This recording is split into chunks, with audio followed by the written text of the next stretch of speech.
성취의 시대를 여신 예수님이라는 제목으로 말씀을 증거합니다.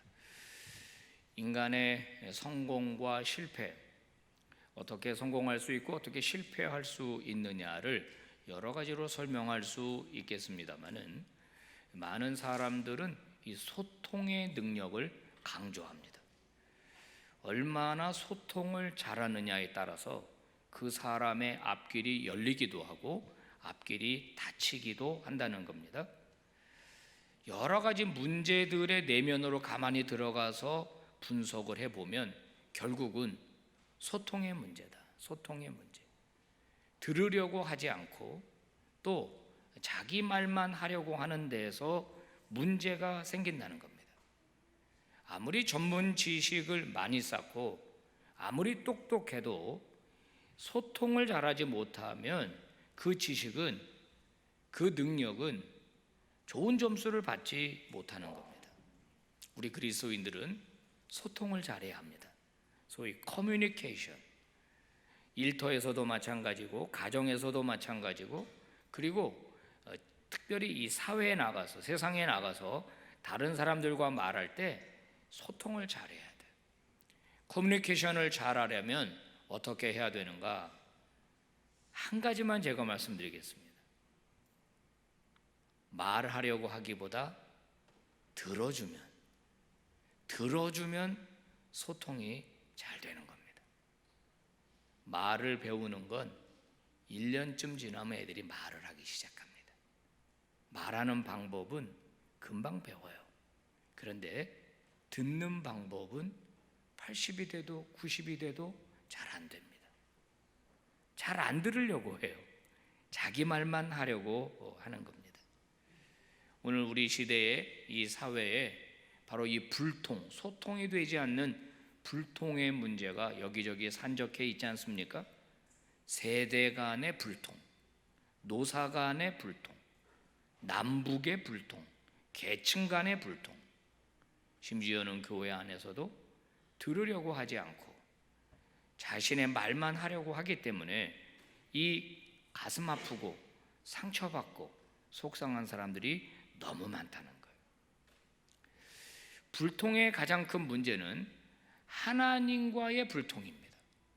창조주 하나님과 불통하기 시작하면은 그 사람은 구원에서 멀어질 가능성이 큰 겁니다. 오늘 이 히브리서라고 하는 성경은 초기 기독교의 상황을 우리에게 그대로 전달해 주고 있습니다. 자, 초기 기독교 시기에 유대교로부터 기독교로 넘어온 사람들이 많았습니다. 예수님이 유대인이었잖아요. 예수님의 12 제자들도 유대인이었지 않습니까? 그러다 보니까 유대인들이 1차적으로 복음을 많이 접했고 또 예수님의 그 수많은 기적들과 이적들을 다 경험한 사람들은 대부분 다 유대인들입니다. 그러다 보니까 유대인들이 팔레스틴 안에서도 그렇지만은 이 해외에 나가 있는 디아스포라 유대인들 중에서도 교회 안으로 들어온 사람들이 많았습니다. 유대교가 기독교인이 되었다. 그건 개종을 한 겁니다. 개종. 유대교를 버리고 기독교를 이제 믿게 된 겁니다. 근데 시간이 지나면서 예수를 믿게 되는 것이 자신의 삶에 마이너스가 되기 시작했어요.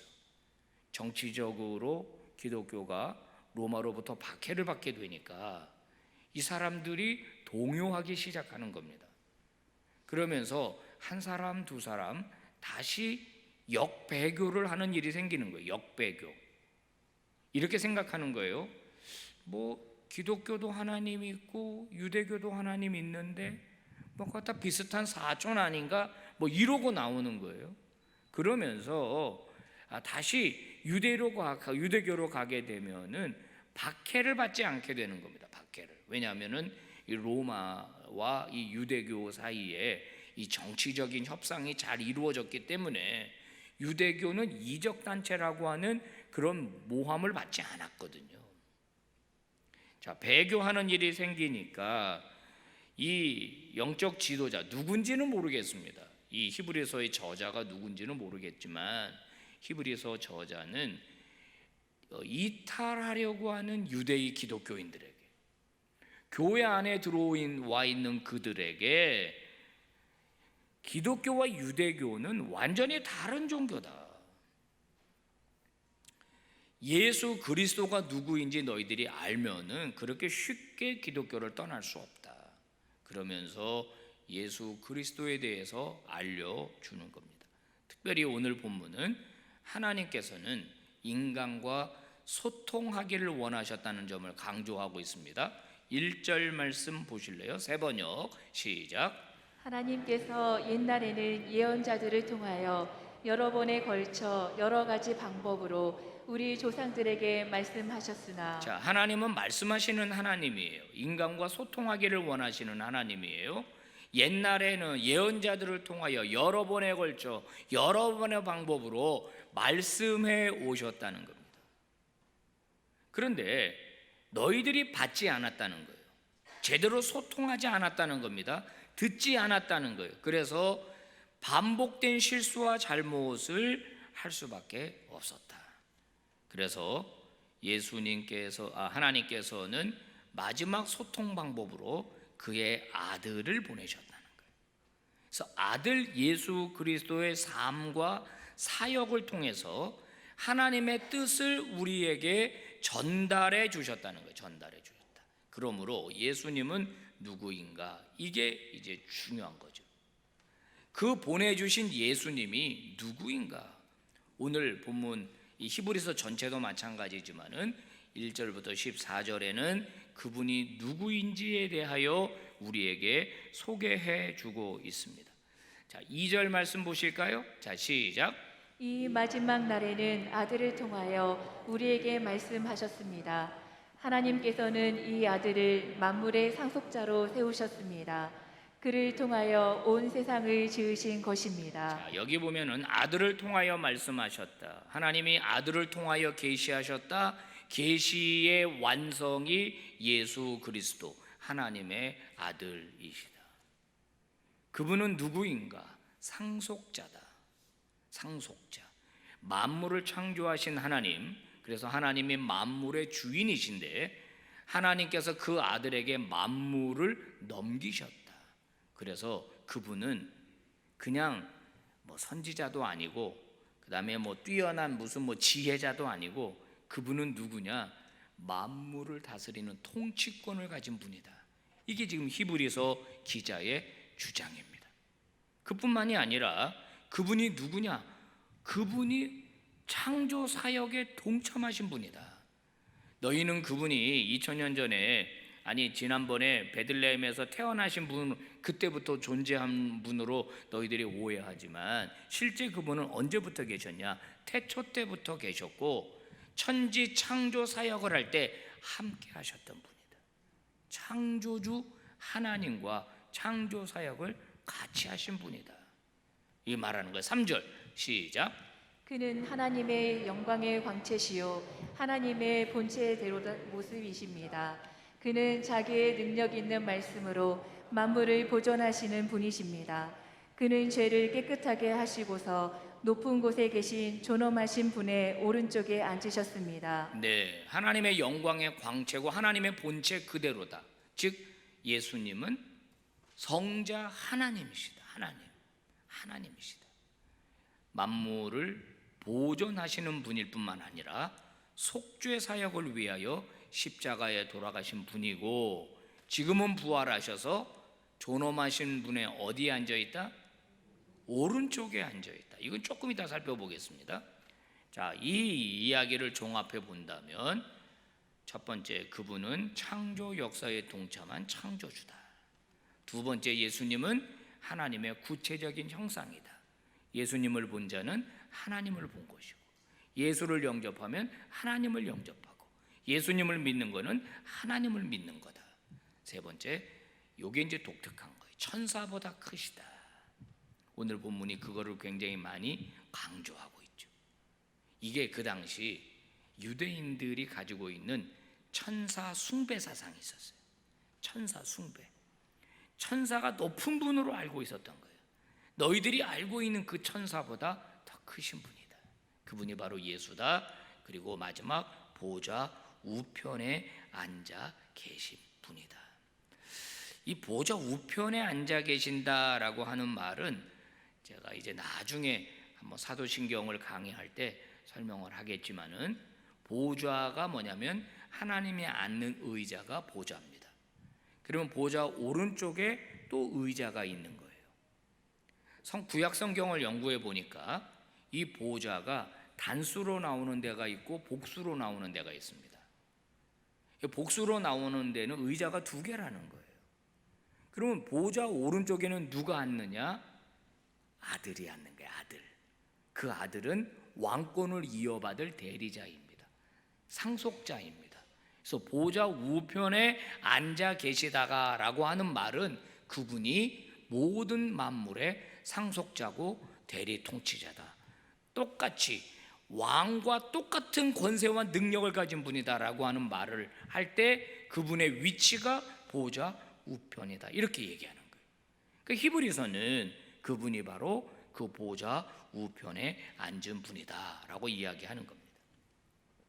예수님은 공생의 사역을 하실 때 한결같이 자신이 하나님의 아들이라고, 자신이 바로 그 보좌 우편에 앉은 분이라고 주장하셨습니다. 그 사실을 안 믿었습니다. 신성 모독이라고 그랬습니다. 그리고 예수님이 그런 주장을 하실 때 사람들은 예수님을 박해했습니다. 결국은 십자가에 매달아 죽였습니다. 여러분, 예수님이 자기 자신을 하나님의 아들이라고 주장했을 때 예수님에겐 어떤 유익이 있었을까요? 돈을 많이 버셨나요? 높은 지위에 올라가셨나요? 부귀 영화를 누리셨나요? 아니에요. 여러분, 법정에서요, 그 판사들이 이 판결을 내릴 때 그걸 보는 겁니다. 이 일이 행해졌을 때 누가 이익을 보는가? 그게 굉장히 중요한 거예요. 관점 중에 하나가 이 사건 때문에 누가 손해를 받는가? 굉장히 중요하거든요. 손해를 받는데도 끊임없이 주장을 한다. 그러면 그 주장이 참일 가능성이 높아요. 예수님은 한 번도 어려운 상황에서, 불리한 상황에서 하나님의 아들이라고 하는 것을 포기하지 않았습니다. 왜 그랬죠? 하나님의 아들이니까.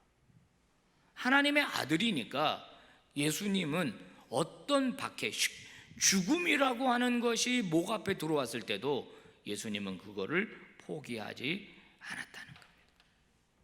그래서 오늘 히브리서는 이렇게 말하는 겁니다. 구약이 예언했던 그 메시아가 올 것이다. 그 메시아가 올 것이다라고 하는 그 수많은 예언들이 누구에 의해서 성취되었느냐? 바로 예수 그리스도로부터 성취되었다 하는 겁니다.